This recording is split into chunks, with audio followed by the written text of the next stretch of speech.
اور اس کو کوئی فرق نہ پڑ رہا ہو، وہ بے غیرت آدمی بھی جہنم کی آگ میں جائے گا میرے ساتھ۔ او میری پیاری ماں بہنوں، آپ سے بھی ایک بات کہنا چاہتا ہوں، جلسے میں آپ آتی ہیں بہت اچھی بات ہے، ہر جگہ جلسے میں عورتوں کا انتظام نہیں ہوتا ہے، آپ کے یہاں ہے بہت اچھی بات ہے۔ میں بار بار سیمانچل میں یہ بھی بولتا ہوں، مسجدوں میں بھی عورتوں کا انتظام کیجیے، جمعہ میں بھی عورتوں کا انتظام کیجیے۔ دین سیکھنے کا کام مردوں کے ساتھ ساتھ عورتوں کو بھی کرنا ہے، لیکن اے میری پیاری ماں و بہنوں، جب آپ جلسے میں آئیں، مسجد میں آئیں، جمعہ میں آئیں، تو ایک بات یاد رکھیے، آپ پردے میں آئیں، آپ ایسا کوئی کپڑا پہن کر کے نہ آئیں جس کپڑے سے آپ کا شریر نظر آ رہا ہو۔ اگر آپ نے کوئی ایسی ساڑی پہنی جس سے آپ کا پیٹ یا پیٹھ نظر آ رہی ہے تو وہ بھی حرام ہے۔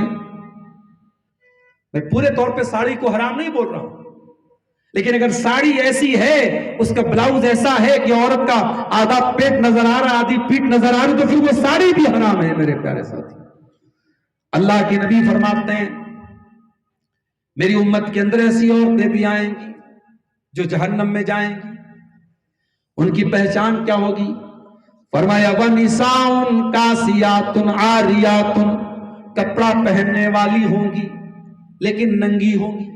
ایسا کیسے ہو سکتا ہے؟ کپڑا بھی ہے اور ننگی بھی ہے۔ شاید جب اللہ کے نبی نے یہ حدیث سنائی تھی، صحابہ کو اتنی سمجھ میں نہیں آئی جتنی آج ہم کو سمجھ میں آ رہی ہے۔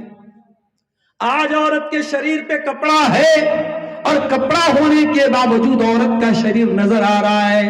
کپڑا اتنا پاردرشی، اتنا ٹرانسپیرنٹ ہے، اتنا دبلا، اتنا اس کے بدن کی جو بناوٹ اس کو دکھا رہا، اتنا ٹائٹ ہے کہ کپڑا پہن کر کے بھی عورت ننگی ہے۔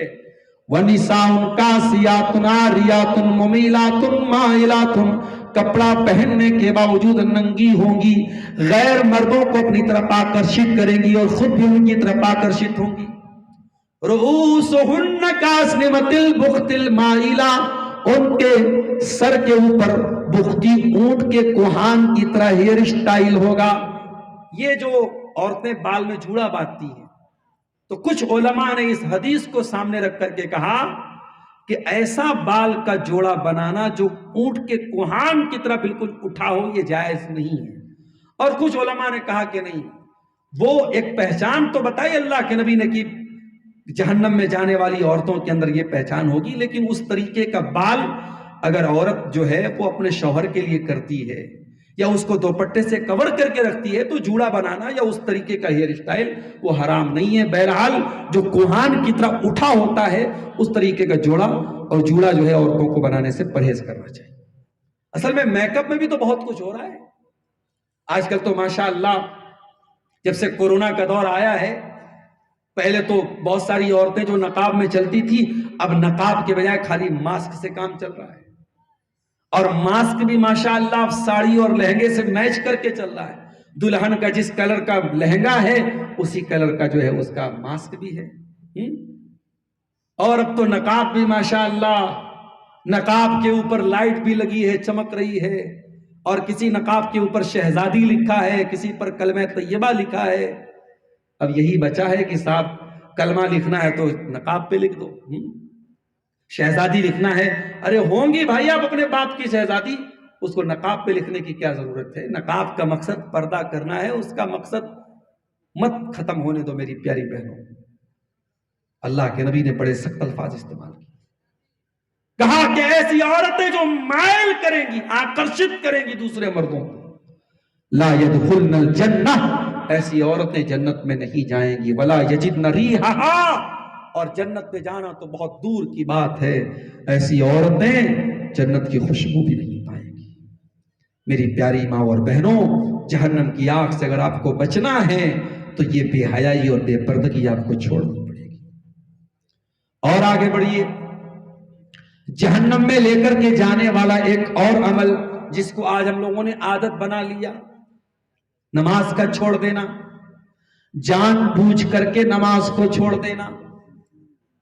اسلام میں نماز کسی حالت میں معاف نہیں ہے، اگر آپ جان بوجھ کر کے نماز چھوڑ رہے ہیں تو یہ بھی جہنم میں لے کے جانے والا عمل ہے۔ قرآن کہتا ہے جب جہنمی جہنم میں جائیں گے، جنتی جنت میں جائیں گے تو جنتی پوچھیں گے جہنمیوں سے ما سلککم فی سقر، اے جہنمیوں تم جہنم میں کیسے چلے گئے؟ قالوا لم نک من المصلین ولم نک نطعم المسکین وکنا نخوض مع الخائضین، تو جہنمی کہیں گے ہم نماز نہیں پڑھتے تھے۔ نماز کا نہ پڑھنا یہ بھی جہنم میں لے کے جانے والا عمل ہے۔ میرے پیارے ساتھیوں، آج مسجدوں کی کمی نہیں ہے، مسجد تو بنا لی شب بھر میں، ایمان کی حرارت والوں نے، من اپنا پرانا پاپی تھا برسوں میں نمازی بن نہ سکا، میں جو سر بسجدہ ہوا کبھی تو زمین سے آنے لگی یہ صدا، تیرا دل تو ہے صنم آشنا تجھے کیا ملے گا نماز میں۔ ہم نماز نہیں پڑھتے ہیں اور نہ اپنے بچوں کو نمازی بناتے ہیں، نہ اپنے گھر کی عورتوں کو نمازی بناتے ہیں، بڑی بڑی باتیں ہم کرتے ہیں، رات رات پر جلسے ہمارے یہاں چل رہے ہیں، سیمانچل میں 2-2 بجے رات تک پروگرام چل رہے ہیں، لیکن نمازیوں کی تعداد میں کوئی بڑھوتری نہیں ہو رہی ہے۔ میرے پیارے ساتھیوں، اللہ کے نبی نے پڑوسی کا نام کیوں لیا؟ کیونکہ پڑوسی کا بہت حق ہوتا ہے ہمارے اوپر۔ جس طریقے سے اپنی عزت و آبرو کی رکھا ہم کرتے ہیں، پڑوسی کی بھی عزت و آبرو کی رکھا ہماری ذمہ داری ہے۔ اگر ہم نے پڑوسی کی بیوی کے ساتھ زنا کیا ہے تو یہ ڈبل گناہ ہے، یہ دوہرا گناہ ہے۔ ہم نے زنا، جس نے بھی پڑوسی کی بیوی کے ساتھ زنا کیا اس نے زنا کا بھی پاپ کیا، اور اس نے پڑوسی کے ساتھ وشواس گھات کیا، پڑوسی کے بھروسے کا خون کیا۔ اسی لیے اللہ کے نبی نے فرمایا ان تزانی حلیلۃ جارک، اپنے پڑوسی کی بیوی کے ساتھ زنا کرنا یہ تیسرا بڑا پاپ ہے۔ تو سب سے بڑا پاپ کیا ہے؟ اللہ کے ساتھ شرک کرنا، یہ اتنا بڑا پاپ ہے۔ قرآن کہتا ہے ما کان للنبی والذین آمنوا ان یستغفروا للمشرکین ولو کانوا اولی قربا، نبی کو بھی اس بات کی اجازت نہیں ہے اور ایمان والوں کو بھی اس بات کی اجازت نہیں ہے کہ وہ کسی مشرک کے لیے مغفرت کی دعا کریں، ان کا کوئی قریبی رشتہ دار ہی کیوں نہ ہو۔ اگر آپ کی ماں کا انتقال شرک کی حالت میں ہو جائے، آپ کے باپ کا انتقال شرک کی حالت میں ہو جائے، آپ کے بیٹے کا انتقال شرک کی حالت میں ہو جائے، جو شرک کی حالت میں مر گیا ہے، باپ ہی کیوں نہ ہو، بیٹا ہی کیوں نہ ہو، بیوی ہی کیوں نہ ہو، اس کے لیے آپ مغفرت کی دعا نہیں کر سکتے، اللہ سے اس کے لیے معافی بھی نہیں مانگ سکتے۔ اللہ کے نبی اپنی ماں کی قبر پر آئے، صحابہ بھی ساتھ میں تھے۔ وہ ماں، جس ماں کو اللہ کے نبی نے 6 سال کی عمر میں کھو دیا تھا، پیدا ہوئے تو باپ نہیں اور 6 سال کی عمر میں ماں بھی چلی گئی۔ میرے نبی اناتھ ہی نہیں، میرے نبی یتیم ہی نہیں، در یتیم تھے۔ میرے نبی سے بڑا یتیم کون ہوگا؟ پیدا ہوئے تو باپ کا سایہ نہیں، 6 سال کی عمر میں ماں چلی گئی، 8 سال کی عمر میں دادا چلے گئے۔ برسوں کے بعد ماں کی یاد آئی، صحابہ کو لے کر کے ماں کی قبر پر پہنچے، ماں کی ممتا کو یاد کیا، اپنا بچپن کا دور یاد کیا۔ اللہ کے نبی کی آنکھوں سے آنسو بہنے لگے، آپ رونے لگے۔ آپ کو دیکھ کر کے صحابہ کرام کی آنکھوں میں بھی آنسو بہنے لگے، صحابہ کرام بھی رونے لگے۔ آپ نے فرمایا استاذنت ربی ان استغفر لأمی فلم یؤذن لی، اے میرے صحابہ، میں نے اللہ تعالیٰ سے اجازت مانگی تھی، میں اپنی ماں کی مغفرت کی دعا کرنا چاہتا ہوں، اللہ نے مجھ کو اجازت نہیں دی۔ پھر میں نے اللہ سے اجازت مانگی کہ میں اپنی ماں کی قبر پہ جانا چاہتا ہوں، تو اللہ نے مجھ کو اجازت دے دی۔ تو تم بھی اپنی ماں کی قبر پہ یا قبرستان پہ جایا کرو، کیونکہ قبرستان جانے سے آخرت کی یاد آتی ہے۔ تو مشرک کے لیے آپ مغفرت کی دعا بھی نہیں کر سکتے۔ حضرت نوح علیہ السلام کا اپنا بیٹا مشرک تھا، کافر تھا، ان کی آنکھوں کے سامنے ڈوب کے مر گیا، اور نوح علیہ السلام کچھ نہیں کر پائے۔ ابراہیم علیہ السلام کا باپ آزر مشرک تھا، وہ اپنے باپ کے لیے کچھ نہیں کر پائے۔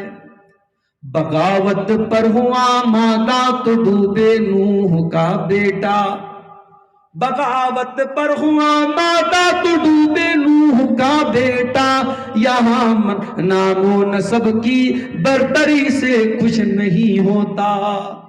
میرے نبی کے چچا ابو طالب وہ بھی شرک کی حالت میں دنیا سے چلے گئے۔ اللہ کے نبی بہت چاہتے تھے میرے چچا ایمان لے آئے، مگر ابو طالب ایمان نہیں لائے۔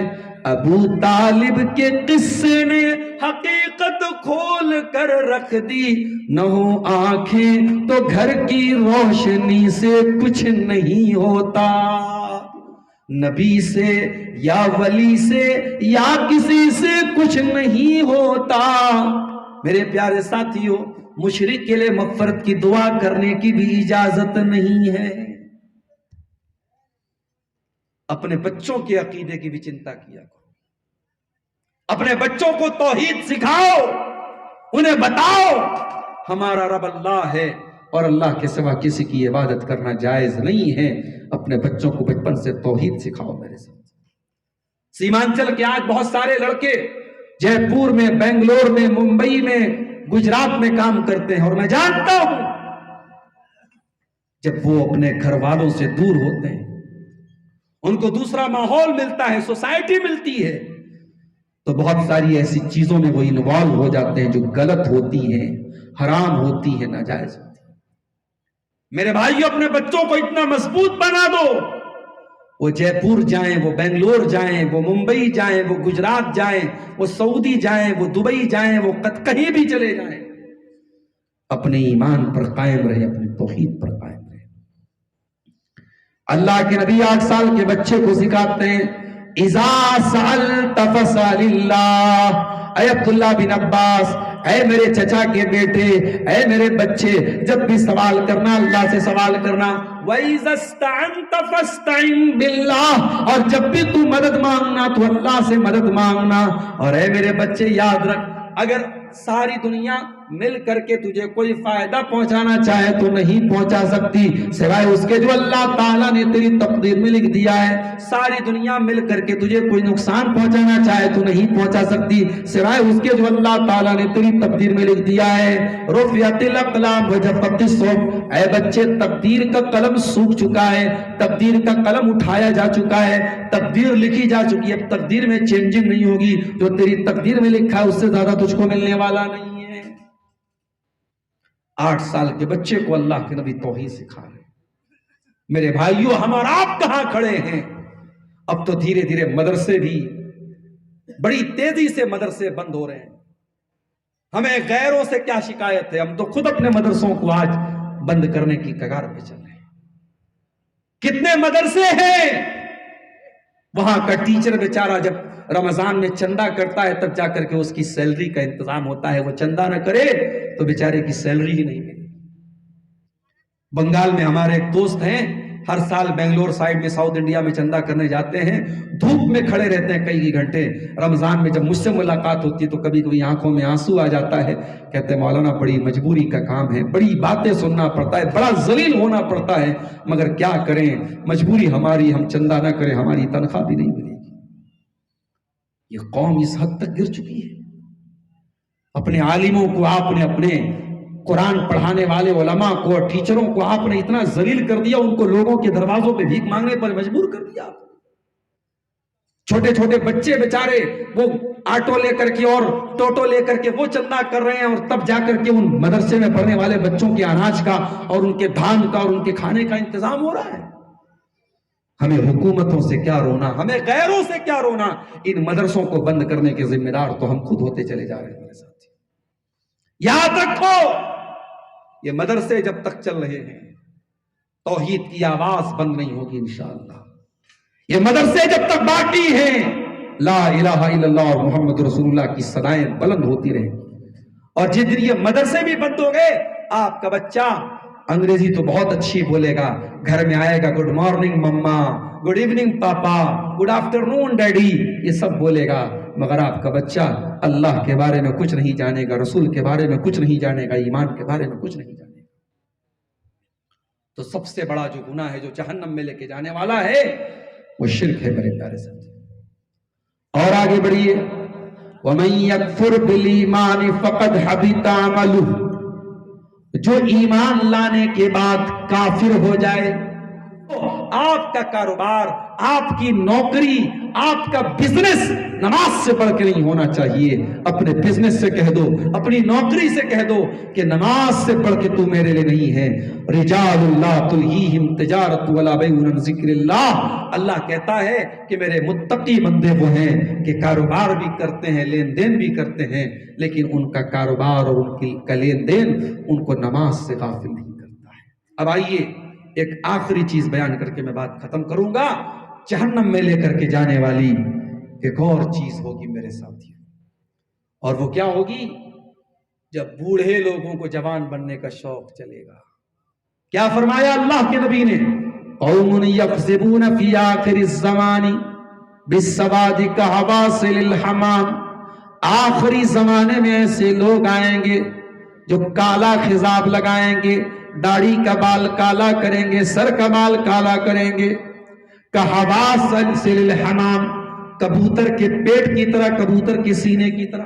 کبوتر جو ہوتا ہے کچھ وائٹ کچھ سفید، اب بیچارہ یہ سر کا بال کالا کر لیا، داڑھی کا بال کالا کر لیا، اور ہاتھوں پہ جو رواں ہے وہ رواں سفید سفید نظر آ رہا ہے۔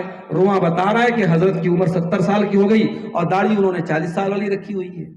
تو یہ کالے رنگ کا خضاب لگانا یہ بھی آج کل چل رہا ہے، اور ماشاءاللہ اب تو کچھ میں دیکھتا ہوں سیمانچل میں مقرر حضرات بھی آتے ہیں تو دیکھ کے لگتا نہیں کہ 70 سال کے، کالی کالی داڑھی دیکھ کے لگتا ہے ان کی عمر 40 سال ہے، مگر پتہ لگتا ہے کہ آم پک چکا ہے کہ نہیں؟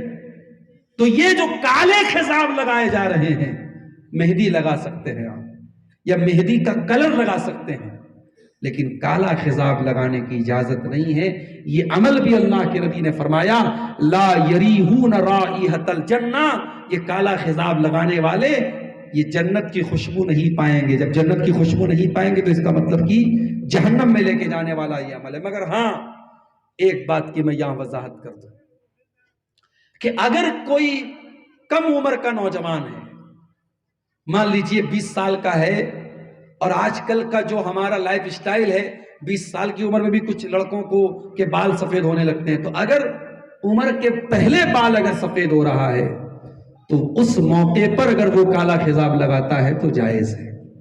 اسی طریقے سے جنگ کے میدان میں، جہاد کے میدان میں اللہ کے نبی نے اجازت دی ہے کہ وہاں دشمن کے دل پر اپنا رعب جمانے کے لیے مجاہد کو اس بات کی آزادی ہے کہ وہ کالا خضاب لگا سکتا ہے۔ باقی نارمل لائف میں کسی کو اس بات کی اجازت نہیں ہے جو عمر دراز ہو چکا ہے کہ وہ کالا خضاب لگائے۔